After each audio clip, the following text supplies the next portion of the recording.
দেখেন জাকির ভাই যেটা বলেছেন, যদি কোনো অমুসলিম কোনো প্রশ্ন করতে চান নির্দ্বিধায় করতে পারেন। আপনার যে কোনো প্রশ্ন ইসলাম নিয়ে অথবা অন্য কোনো ধর্ম নিয়ে, ইসলাম এবং তুলনামূলক ধর্ম নিয়ে যে কোনো প্রশ্ন অথবা ইসলামের কোনো বিষয় যদি আপনার কাছে সঠিক মনে না হয়, এটাই সুযোগ। আপনি যে কোনো প্রশ্ন করতে পারেন। জনমানুষের সামনে এভাবে খোলামেলা প্রশ্ন করার সুযোগ সত্যি দুর্লভ। একজন অমুসলিম ভাই আছেন। আপনি কি অমুসলিম? হ্যাঁ ভাই, আপনার প্রশ্ন করুন। হ্যাঁ। আসসালামু আলাইকুম ভাই জাকির, এবং শুভ সন্ধ্যা আমার ইসলামী ভাইদের এবং অন্য ধর্মের ভাইদেরও। আমার নাম রামজি জয় রহমান। আমি আমেরিকার একজন টেকনোলজিস্ট, সেখানে প্রায় ৩৫ বছর ধরে বাস করছি। আর গত ৩ বছর ধরে আমি আধ্যাত্মিকতা চর্চা করছি আমার জীবিতকালে একটা আত্মিক মুক্তির উদ্দেশ্যে। আমি কোরআন শরীফ পড়েছি। আমার একজন বন্ধু আছে, বলতে পারেন আজীবনের বন্ধু। গত ৪৫ বছর ধরে সে একজন খাঁটি মুসলমান। আমার প্রশ্ন হচ্ছে, প্রথমে আমাকে একটি কথা বলতে দিন, তারপর আমি আমার প্রশ্নটি করব। আমরা যখন কিছু বুঝতে চাই, হোক সেটি ধর্ম নিরপেক্ষ অথবা ধর্মীয়, আমরা বই পড়ে সেটি জানি, কিন্তু যখন আমরা বইটি পড়ি আমরা সেটা বুঝে বুঝেই পড়ি। তাই যদি হয়, তাহলে কেন প্রায় ১ ঘন্টা ধরে আপনার ছেলে বক্তৃতা করেছিল কোরআন বুঝে পড়ার বিষয়ে, বিশেষত সৌদি আরবের ভাষা আরবি ভাষার বিষয়ে? কেননা আমি যা অনুভব করি এবং চর্চা করি যে কোরআন ভাষার অনেক অর্থে, তো প্রত্যেক মুসলমানের আরবি ভাষা শিখতে হবে। বিষয়টা আমার কাছে কিছুটা জোর জবরদস্তিমূলক মনে হয়েছে। কোরআন কি তাই বলে? ভাই একটা ভালো প্রশ্ন করেছেন। বললেন যে তিনি আধ্যাত্মিকতা শিখতে চান এবং তিনি কোরআন পড়েছেন, কিন্তু তিনি বুঝতে পারেননি যে কেন একটা বক্তৃতা যা ফারিক নায়েক করেছিল আমার ছেলে কোরআন বুঝে পড়ার জন্য আরবি ভাষা শেখার গুরুত্ব নিয়ে, আর এটা কেন আবশ্যিক।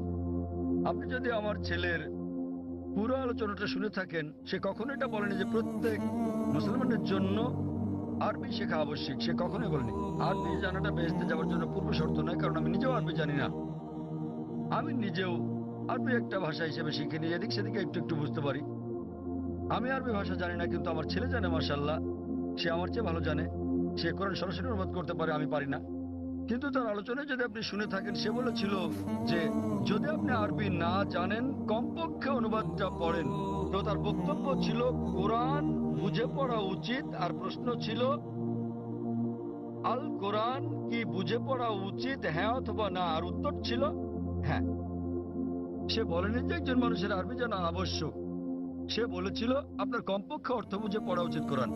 আর কোরআন বুঝে পড়ার সবচেয়ে ভালো উপায় হচ্ছে আরবিকে ভাষা হিসেবে শেখা। আপনি যখনই কোনো বই অনুবাদ করেন, কোনো সাধারণ বই অনুবাদ করতে গেলে অনুবাদটা কখনো ১০০% সঠিক হবে না। এটা হতে পারে ৮০%, ৯০%, ৯৯%। ভাষাটা যত বেশি কঠিন হবে, যত বেশি বিশুদ্ধ হবে, অনুবাদ তত বেশি কঠিন হবে। কোরআন হচ্ছে পৃথিবীর সবচেয়ে অনুবাদ অযোগ্য বই। তাই কোরআনের অনুবাদ কখনোই কোরআনের অনুরূপ হবে না, কারণ আরবি ভাষাটা এতই শক্তিশালী, এতই বিশুদ্ধ। আর এছাড়া এটা সর্বশক্তিমান আল্লাহ সুবহানাহু ওয়া তাআলার বাণী।